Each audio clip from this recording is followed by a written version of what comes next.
네, 시청자 여러분 안녕하세요. 투더 골드문 진행의 코인 여왕 문다연입니다. 오늘은 3월 마지막 날입니다. 3월 한 달 동안 정말 시장이 많이 살아났고 그에 따라서 여러분들과 함께 또 수익을 많이 볼 수 있는 한 달이었는데요. 오늘 이 월봉 마감이 있는 날인 만큼 앞으로의 방향성이 정해지는 중요한 날인 것 같습니다. 두 분의 전문가님들 모셔서 매매 전략 세워볼게요. 먼저 코인 트레이너님 모셔보겠습니다. 어서 오세요. 네, 반갑습니다. 네, 코인 트레이너 전문가입니다. 어제 이제 제가 음봉이 뜨면 좀 좋은 위치다라고 말씀드렸었는데 정확히 피보나치 0.38의 라인이 이제 46,000달러 구간에서 이제 지지 받아주고 올라가는 밑꼬리 달고 올라가는 이런 모습을 보여주었습니다. 이제 상방으로는 48K 48,000달러 부근을 지금 이제 두 번 테스트를 했지만 지금 못 깨고 있는 이런 상황인데 48K가 주요 우리 기업들 우리 예를 들어서 정말 우리가 잘 알고 있는 넥슨 같은 이런 기업들의 이제 평균 비트코인 매수 단가인 만큼 좀 아직까지 좀 층이 두터운 것 같습니다. 48K 부근 이상 뚫어준다면은 우리가 기존에 언급드렸던 이제 52K 52,000달러까지는 무난하게 상승할 것으로 보이고요. 지금 보시면은 도미넌스가 어제 비트코인 살짝 눌려줬지만 도미넌스도 살짝 하락해주면서 어제 알트들에 굉장히 많이 수급 돌아오고 있고요. 비트코인 도미넌스 같은 경우 지금 43 정도 되는데 기존에 우리가 불장 때 39, 40 왔다 갔던 거를 생각을 해보면은 아직까지 비트코인 우선적으로 더 올라갈 그런 여지가 충분하다. 비트코인 이제 다 찍어주고 도미넌스 하락해주면서 알트코인도 불장 많이 오고 비트코인이 보통 움직일 때는 도미넌스가 굉장히 많이 올라가니까 이런 지표들 잘 참고하셔가지고 매매 전략 세워보시면 좋겠고요. 오늘도 저희 좋은 코인 소개시켜드리니까 투더 골드문 잘 시청해주시면 감사하겠습니다. 네, 지금의 이 47에서 48K 부근이 주요 기업들의 매매 단가라고 합니다. 그렇기 때문에 우리가 또 기업들과 한 발 더 나아갈 수 있지 않을까라는 기대감도 생기는 것 같고요. 지금 현재 비트코인 도미넌스가 살짝씩 떨어지고 있는데 오히려 알트코인들로 좀 수급이 몰리면서 숨통이 트이는 모습입니다. 코인 한수님 모셔볼게요. 어서 오세요. 네, 반갑습니다. 네, 반갑습니다. 코인한스 전문가입니다. 일단 시장이 어제 잠깐 주춤을 했던 것 같아요. 근데 이렇게 며칠 연속 오르다 보면 그렇게 잠깐 뭐 해소하고 쉬어가는 타이밍은 또 필요한 것 같습니다. 그래야 오늘처럼 이렇게 열심히 달리고 어제 오후도 열심히 달려주지 않았습니까? 이렇게 시장이 좋은 흐름일 때 저희 제가 누누이 말씀드리지만 공격적인 매수하시라. 그리고 질리카가 지금 너무 핫한 코인이잖아요. 질리카가 지금 며칠째 계속 상승을 하고 있는데 아무래도 이 진짜 이 찐 불장이 온 게 아닌가. 한 코인이 하루에 한 몇십 퍼씩 올랐는데 이게 연속된다. 그러면 불장이라고 보셔야 되겠죠. 이번에 불장의 아마 트렌드는 질리카였다. 그러면 질리카가 힘들어지지 않을 때까지는 열심히 보셔도 되고 이 비트코인도 현재 지금 이제 5,700만 원 조금씩 도전을 하고 있어요. 해외는 이제 5,700만 원을 넘었지만 아직 국내에는 못 넘었는데 이걸 보시면서 비트코인이 약상승 그리고 횡보를 이어간다라면 알트코인들도 꾸준히 이 순환 계속 이어갈 것이라고 좀 보시면 될 것 같고 오늘도 저희 이 투더 골드문과 같이 또 많은 내용 그리고 좋은 코인들 받아가시면 좋을 것 같다라고 말씀을 드리겠습니다. 네, 정말 질리카 어제 하루에 80%까지 올랐는데 오늘 또 오르면서 정말 코스피에 맞먹는 거래 대금이 나오고 있는 상황인데요. 그만큼 여러 지금 금융시장에서 코인 쪽으로 자금이 들어오고 있다라고 긍정적인 신호로 보입니다. 이런 시장일수록 또 우리가 악재를 살펴보면서 또 시장의 안정성을 좀 체크해보는 게 좋겠죠? 악재부터 살펴볼게요. 코인 트레이너님. 네, 제가 준비한 악재는 이제 어제에 이어서 이제 미국 국채금리 관련입니다. 미국 국채금리가 어제 장중에 2년물과 10년물이 순간적으로 장단기 금리가 교차되는 이런 현상이 어제 이제 발생했습니다. 제가 어제 방송에서 이렇게 2년물 그리고 10년물 국채금리가 이제 역전이 된다, 장단기 금리 차익 역전이 된다면은 이게 장기적으로 경기 침체가 조금 우려되는 국면이다라고 말씀을 드렸었는데 어제 방송 끝나고 어제 저녁에 나스닥 장에서 이제 2년물과 10년물 국채금리가 이제 뒤바뀌는 이런 역전 현상이 일어났습니다. 순간적으로 일어났다가 다시 돌아오기는 했지만 이거를 보여준 것만으로도 장기적으로는 우리 경제가 그렇게 전망이 너무 밝지는 않다라고 보고 있고요. 여기에 있어서 이제 연준 같은 경우는 지금 계속해서 금리를 인상하려고 하고 있죠. 아마 5월 달에 0.5bp, 0.5%, 50bp의 아마 인상이 조금 기다리고 있는데요. 아마 파월 연준 의장 같은 경우도 여기에서 좀 강하게 금리 인상을 할 것 같습니다. 왜냐하면 소비자 물가지수 또 최근에 발표가 되는데 소비자 물가지수만 하더라도 약 8%,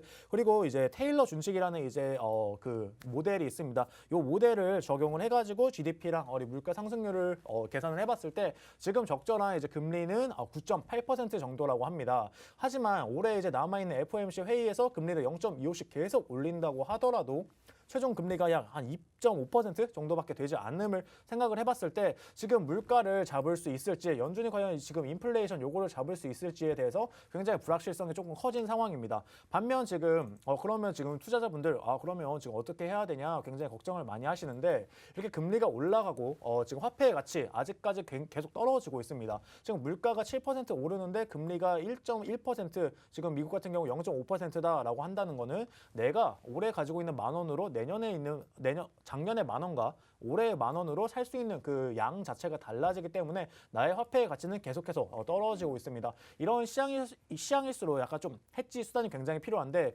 그렇기 때문에 지금 미국 주식시장 굉장히 많이 올라가고 있고요. 우리 비트코인 같은 경우도 지금 어떻게 보면 우리가 자산의 가치 하락을 막기 위한 해지 수단으로서 역할을 잘 해주고 있는 것 같습니다. 왜냐하면 비트코인에 넣어놓은 우리의 자산은 계속해서 올라가고 있기 때문에 이렇게 자산의 가치 하락을 조금 막는 수단으로서 우리 가치 저장 수단인 비트코인이 지금 잘 쓰이고 지금 활용이 잘 되고 있는 것 같고요. 물론 지금 변동성이 굉장히 큰 부분에 있어가지고는 아직까지 보완해야 할 그런 부분이 많지만 자산의 해지 수단으로서 지금 잘 쓰이고 있는 이런 모습을 보여주고 있습니다. 그렇기 때문에 주식시장도 마찬가지입니다. 주식시장도 이렇게 우리 화폐 가치가 하락하는 이런 모습에 있어가지고 지금 우리 기업의 가치는 계속해서 올라갑니다. 내 화폐의 가치는 떨어지지만 기업의 가치는 올라가고 내 화폐의 가치는 떨어지지만 비트코인의 가치는 계속해서 올라갑니다. 그렇기 때문에 이 시장 앞으로도 더 이제 돈이 몰릴 수밖에 없고요. 연준 같은 경우는 뭐 FOMC에서 뭐 0.5% 인상을 하겠다라고 이제 거의 뭐 이제 확신을 해준 거고 이렇게 확신을 해준다는 것 자체는 그렇게 우리가 크게 걱정할 필요가 없습니다.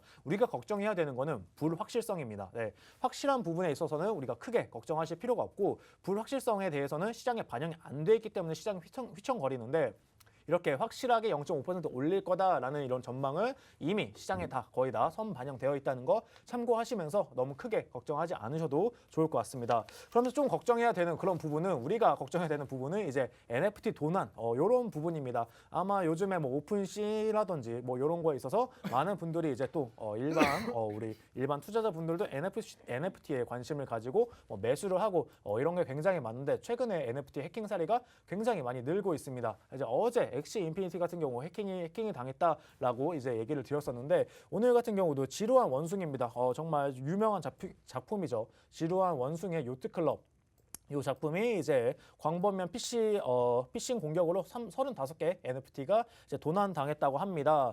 이제 3월 중순쯤에 이제 AP 코인 에어드랍이 있었는데요. 요거 에어드랍을 해준다라고 이제 링크를 올려놨는데 요거랑 정말 비슷하게 트위터를 만들어가지고 요 링크를 올려놨는데 요 링크를 타고 들어가면은 지갑을 열어달라는 이제 그 구문이 뜹니다. 보통 이제 에어드랍 같은 경우는 지갑을 열어달라고 요청하는 경우가 조금 많기 때문에 일반 투자자분들 잘 모르고 지갑 나의 이제 비밀번호를 치고 나면은 이제 우리 해커들한테 나의 NFT 가지고 있던 NFT가 전송되는 이런 방식을 사용을 했는데요. 이런 거에 있어서 에어드랍 이슈가 있을 때 거래소에서 정말 잘 트위터 같은 거 주소 정말 잘 확인하시고 에어드랍에 있어서 지갑을 열기 전에 한 번 더 이 주소가 맞는지 이 주소로 들어갔을 때 우리 에어드랍을 받을 수 있는지 정말 보면은 글자 철자 하나 이렇게 바꿔놓고 해커들이 이렇게 비슷하게 잘 만들어놓고 지갑 구문을 달라고 하는 경우가 많으니까 내가 가지고 있는 뭐 메타마스크라든지 솔라나 뭐 팬텀 이런 지갑 등을 사용해서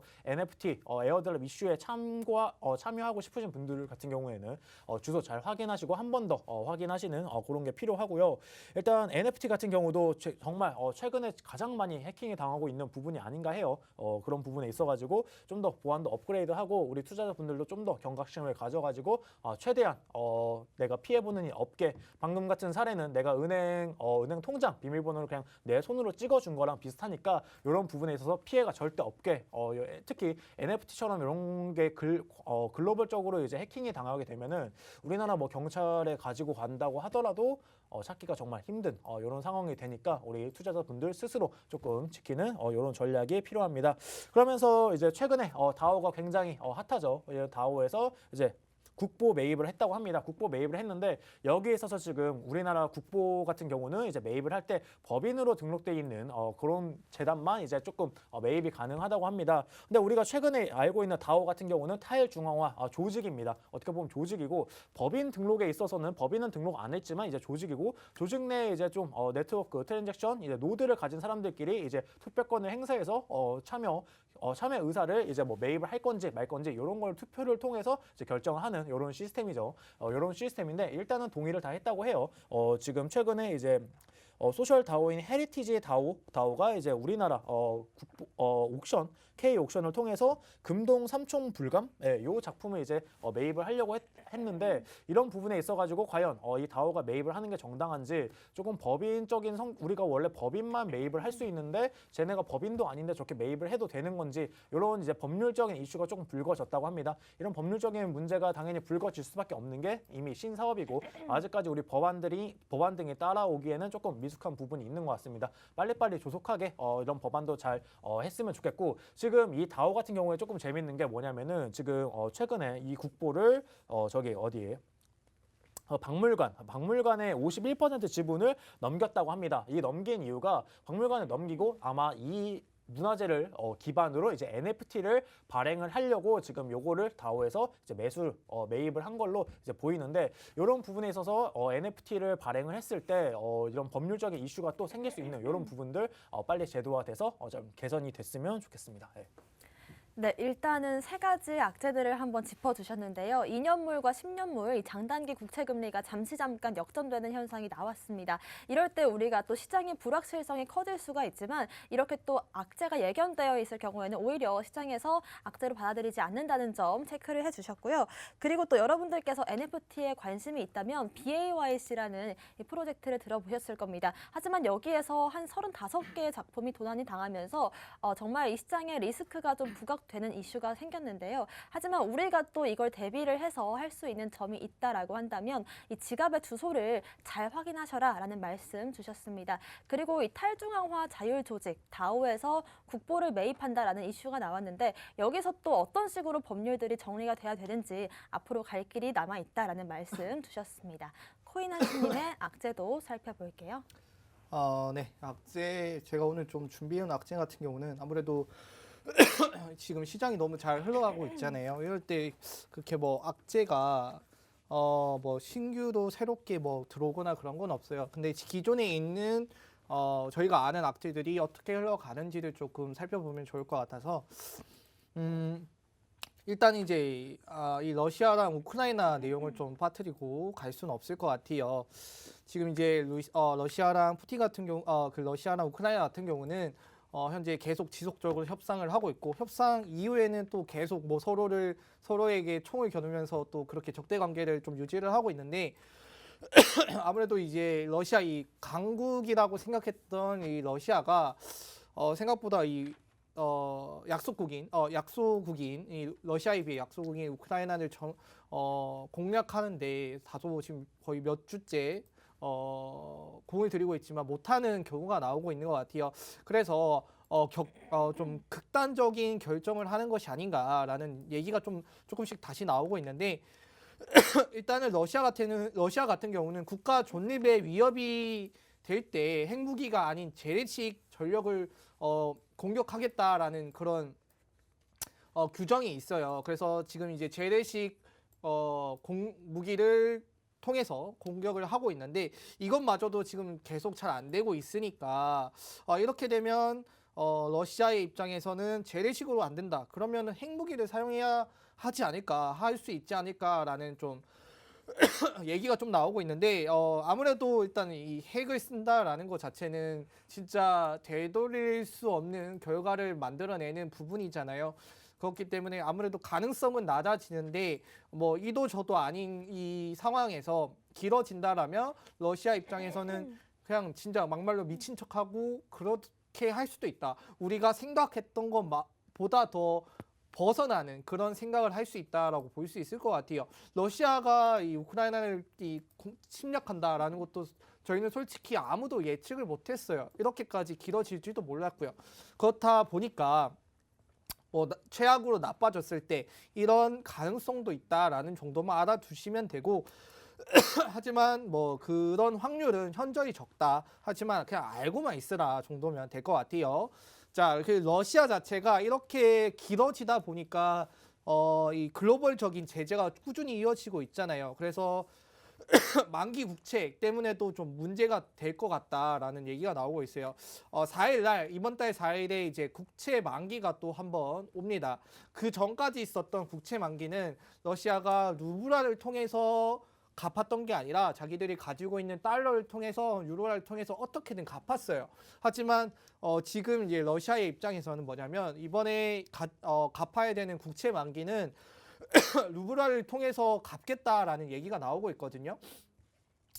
근데 사실상 이 국채를 갚을 때 달러를 통해서 갚아야 된다라는 규정이 있는데 이걸 벗어나서 러시아 입장에선 너희가 달러를 못 쓰게 만들었으니까 우린 루블화를 해야 돼라는 내용이 나오는 거죠. 그래서 루블화를 통해서 갚겠다. 하지만 이 루블화를 통해서 갚을 수가 있을까라는 의문이 나오는 거예요. 그렇게 되면 뭐죠?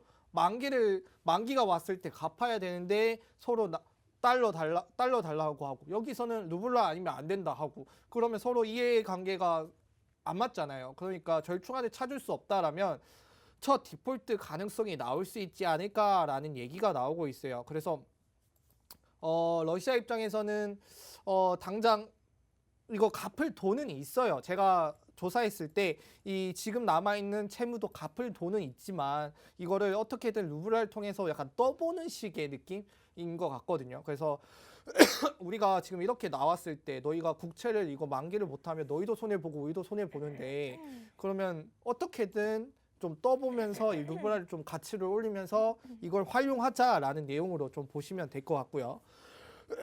그리고 이제 이 악재 중에서 뭐 좀 빠뜨릴 수가 없는 게 아무래도 그 FOMC가 이제 조금씩 뒤에 밀렸고 그 사이에 저희가 3월 중순부터 시작된 그리고 4월 초, 4월 중순까지 이어질 것 같은 이 불장이 이어질 텐데 좀 한 가지 좀 당부 말씀을 드리자면 일단 지금은 적극적으로 하시는 게 맞아요. 없어요. 나머지 뭐 저희가 신경 써야 되는 일정들이 없거든요. 그렇기 때문에 적극적으로 하시고요. 하지만 그거에 맞게 짧게 빠르게 하시면 매도를 가져가시면 좋을 것 같아요. 지금 이렇게 급등했을 때 그거 타서 사실 뭐 다음 날도 오를 가능성은 있기 때문에 좀 그나마 걱정은 좀 떨어지지만 그래도 여기서 물려가지고 다른 코인들 달려갈 때 그거 못하고 계속 물려있으면 좀 그렇잖아요. 그렇게 하는 것보다는 매수하셔서 적당한 가격에 매도하시고 그거 가지고 다른 곳에 또 투자하셔가지고 달리면 또 사서 매도 이런 식으로 반복하는 게 여러분들의 수익을 극대화할 수 있는 내용이 아닐까라고 좀 생각이 되고 그다음에 앞에 이렇게 FOMC 하다가 좀 빠졌는데 이 FOMC가 앞으로 한 6월부터 5월, 6월 이렇게 이어져 있거든요. 그때까지는 여러분들 걱정하실 게 없다. 여전히 상승세는 계속 이어갈 것이고 우리가 누구도 예측하지 할 수 없는 내용들이 아니면 웬만한 예측 내용들은 다 시장에 반영이 됐다. 그러니까 좀 걱정하지 마시라. 지금 위에 같은 제가 악재들 설명을 해드렸는데 이 악재들은 그냥 단순히 내용 전달이라고 생각을 하시면 돼요. 이럴 수도 있구나. 내가 혹시나 놓친 게 있지 않을까. 그 놓친 내용들이 이런 거구나 라고만 좀 아시면 되고 만약에 갑자기 떨어진다라면 제가 말씀드린 내용들 있죠. 이것 때문에 떨어졌을까 라고 좀 생각을 해보고 만약에 떨어졌다라면 어떻게 대처를 해야 되는지 그리고 이게 어떤 영향을 줄 건지 그걸 좀 알아가시면 좋을 것 같다 말씀을 드리겠습니다. 네, 어제 나스닥이 조금 빠진 이유도 이 러시아와 우크라이나의 이 평화 협상에서 좀 낙관론이 다시금 들어가는 모습이 나오면서 나스닥과 전반적인 시장이 조금 압박을 받는 모습이었는데요. 이 부분에 대한 내용도 짚어주셨습니다. 다만 이제 좀 더 여러분들께 와닿을 만한 말씀을 해주신 것 같습니다. 지금이 우리가 기다렸던 이 불장이라고 부를 수 있는 이 시장의 초입 부분인 것 같은데요. 우리가 정말 오랫동안 기다렸던 만큼 이럴 때일수록 좀 더 적극적인 매매가 필요해 보인다라는 말씀 주셨습니다. 그리고 좀 더 빠르게 우리가 또 순환 장세를 따라서 탈 수 있는 그런 또 순발력도 필요할 것 같은데요. 여러분들과 함께 그런 매매 전략 짚어드리도록 하겠습니다. 오늘의 호재도 살펴볼게요. 트레이너님. 네, 오늘 제가 준비한 호재는 이제 테라 관련 이슈입니다. 아무래도 테라가 지금 생태계를 굉장히 잘 키우고 있고, 테라 이제 권도영 대표가 최근에 이제 비트코인을 10억 달러, 이제 10억 달러 매입을 했는데, 요거를 테라 생태계에 이제 리저브 자산으로 쓴다고 이제 발표를 해줬습니다. 해주면서 지금 뭐 이제 테라의 목표는 이제 사토시 나카모토를 제외하고 비트코인 세계 최대 비트코인 이제 매수자가 되겠다라고 했는데, 최근에 이제 매입을 하고 나서 지금 전 세계 32등 정도로 비트코인을 많이 들고 있는 모습을 테라가 지금 보여주고 있고, 이제 지금 테라가 최근에 10억 달러면 약 한 1조 2천억 정도 됩니다. 1조 2천억 정도 이제 비트코인을 매수를 했는데, 여기에 있어서 이제 30억 달러, 약 한 3조 6천억 정도 규모로 추가적으로 더 이제 매수를 한다고 합니다. 이 매수를 이렇게 왜 이렇게 해 가느냐라고 한다면은, 테라가 이제 기존에는 이제 굉장히 많은 이슈가 있었죠. 뭐 이제 스테이블 코인을 이제 뭐 발행하는 이제 테라인데, 이거에 있어서 이제 앵커 프로토콜 예치에 있어서 예치 준비금을 조금 너네 잘 이자를 지급해 줄 수 있느냐, 이런 문제에 있어 가지고 이자 지급 이슈가 있었는데, 요걸 잘 해결을 해냈고, 최근에는 이제 뭐 예를 들어서 테라 루나가 이제 국가라고 본다면, 그 밑에 디앱 같은 경우는 이제 뭐 기업들에 이제 비교를 하는데, 이런 국가가 만약에 조금 흔들리게 된다, 이런 생태계가 이제 뭐 외부 요소로 인해서 이제 뭐 폭락 아니면 덤핑 이런 이슈가 발생을 했을 때, 정말 조금 안정하게 이제 뭐 달러 보유액을 늘리고 이제 통화 스와이프를 이제 하는 식으로 해가지고 정말 이제 그 스테이블 코인 가격을 이제 안정화를 잘 시켜주는데, 여기에 있어서 이제 테라 같은 경우는 BTC 리저브 제도를 이제 도입을 해가지고, 테라는 이제 비트코인 생태계로도 확장이 가능하고 좀 더 안정적으로 0.98달러 이하로는 이제 떨어지지 않게끔 유지를 잘 해준다고 합니다. 그리고 만약에 테라의 가격이 또 상승을 한다라고 한다면, 이제 루나를 또 소각을 시켜가지고 이제 또 가격을 맞추는 이런 안정화되는 이런 시스템 자체를 잘 구축을 해주고 있고요. 여기에 있어서 이제 권도영 대표가 아까 앞서 말씀드린 것처럼 정말 이제 뭐 테라의 실패 같은 경우는 이제 암호화폐 자체 시장의 실패와 동일하다라고 얘기를 해줄 정도로, 정말 앞으로 좀 테라가 생태계 확장을 잘 해줄 것으로 이제 보이고 있고, 그렇게 된다면 우리가 이제 바이낸스 같은 거에서 이제 BTC를 볼 때 클릭을 했을 때 이제 지금 테더로 보통 많이들 보시는데, 테더로 보는 게 아니라 UST로 그런 보는 날이 조만간 오지 않을까 예상을 해보고요. 또 한 가지 응원하고 싶은 점은 이제 테라가 저기 성수동 쪽에 이제 그 기업에 있습니다. 또 우리나라에서 잘 이렇게 선두를 잘 이끌어주고 있다는 거, 이런 부분에서 조금 응원을 개인적으로 하고 있고요. 그 다음에 또 두 번째 소식은 이제 이더리움입니다. 이더리움이 이제 3,400달러 선에 이제 안착을 했습니다. 기존의 이더리움 같은 경우가 굉장히 조금 굉장히 이슈도 많죠. 지금 뭐 이더리움 클래식도 굉장히 이슈가 많고, 이더리움도 뭐 지분 증명에서 이제 작업 증명에서 지분 증명으로 넘어가고, 뭐 이제 롤업 관련해 가지고도 제가 전에 이제 롤업 이슈가 트랜잭션 개수를 줄여가지고, 요게 이제 어떻게 보면 이더리움의 매출이죠. 가스비가 이더리움 매출을 줄여서 이더리움의 가치 하락을 가져오는 게 아니냐, 이더리움이 매출을 낼 때마다 이더리움은 소각을 되는 이런 좋은 구조를 가졌는데, 이게 지금 롤업 방식을 통하면은 지금 거의 트랜잭션 수가 100개에서 1개로 줄어든 이런 현상이 발생한단 말이에요. 이렇게 했을 때 정말 100분의 1로 요거밖에 소각이 안 되면 좀 안 좋지 않냐라고 하지만, 이더리움 같은 경우는 NFT에서도 계속 쓰이고요. 이제 근본입니다. 거의 뭐 비트코인이 가치 저장의 수단이라고 본다면은, 이더리움 같은 경우는 컴퓨터 정도로 생각하시면 좋을 것 같고요. 이 이더리움이 이제 3,400달러 선에 이제 안착을 하면서 이제 지금 역프가 조금 껴 있는데, 지금 우리나라 같은 경우는 이더리움 지금 410만 원인데, 이제 해외 가격 같은 경우는 415만 원, 6만 원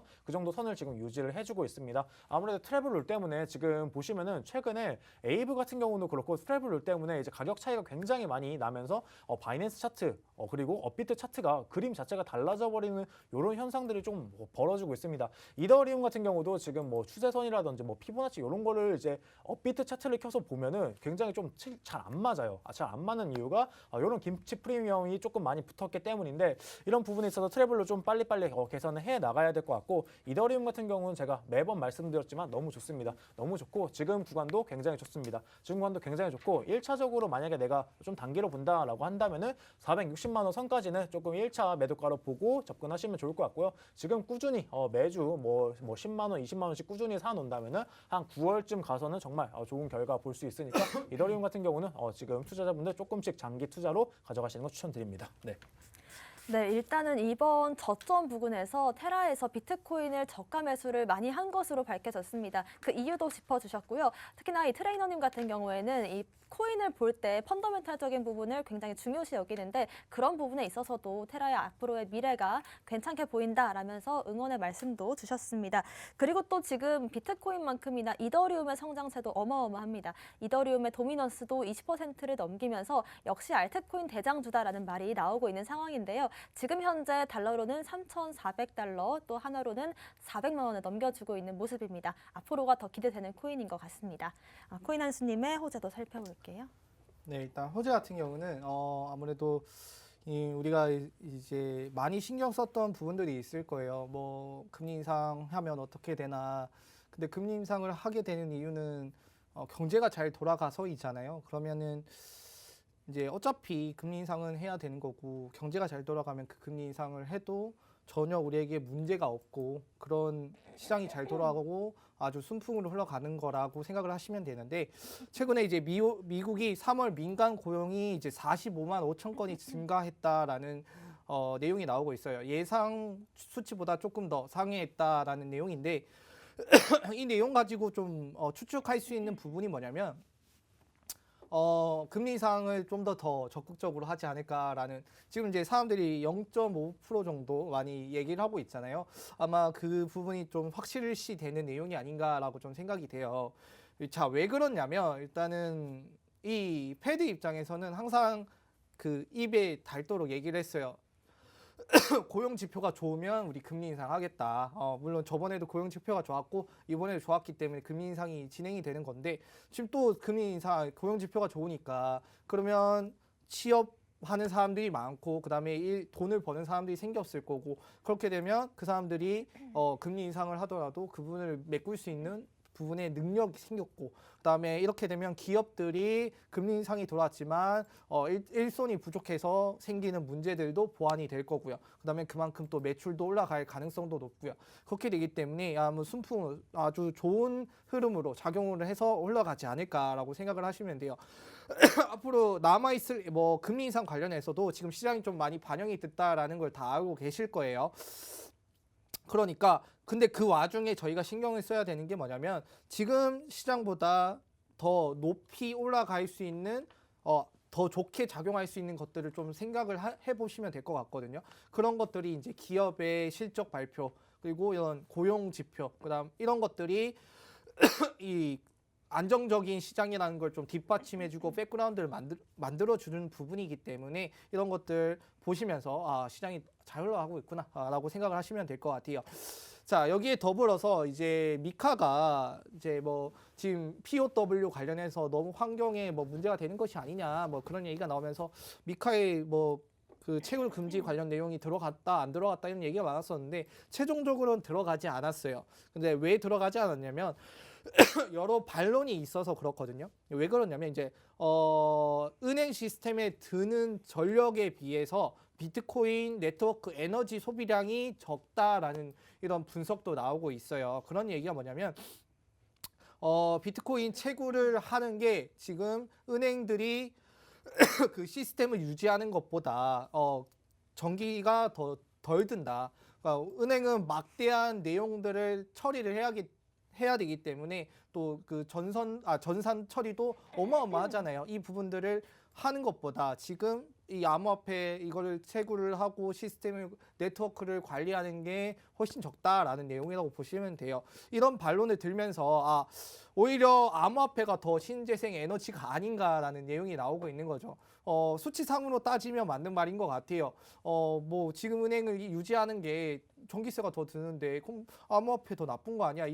더 좋은 거 아니야? 암호화폐 지금 여러 나라에서 뭐 제한도 없이 누구나 어느 한 나라에 속한 것도 아니고 이렇게 사용할 수 있는데 이 비트코인도 더 좋은 거 아니냐? 암호화폐가 더 좋은 거 아니냐? 그래서 비트코인이 이 신재생 에너지로서 좀 가능성이 있다. 앞으로 더 성장 가능성도 있고 뭐 이 사람들이 이걸 배제한다고 하는데 이 부분 걱정하지 마시라. 실제로 따져보면 더 친환경적이다. 그러니까 앞으로의 이 비트코인 뭐 채굴 관련해서는 문제는 걱정하지 마셔도 된다라고 생각을 하시면 될 것 같습니다.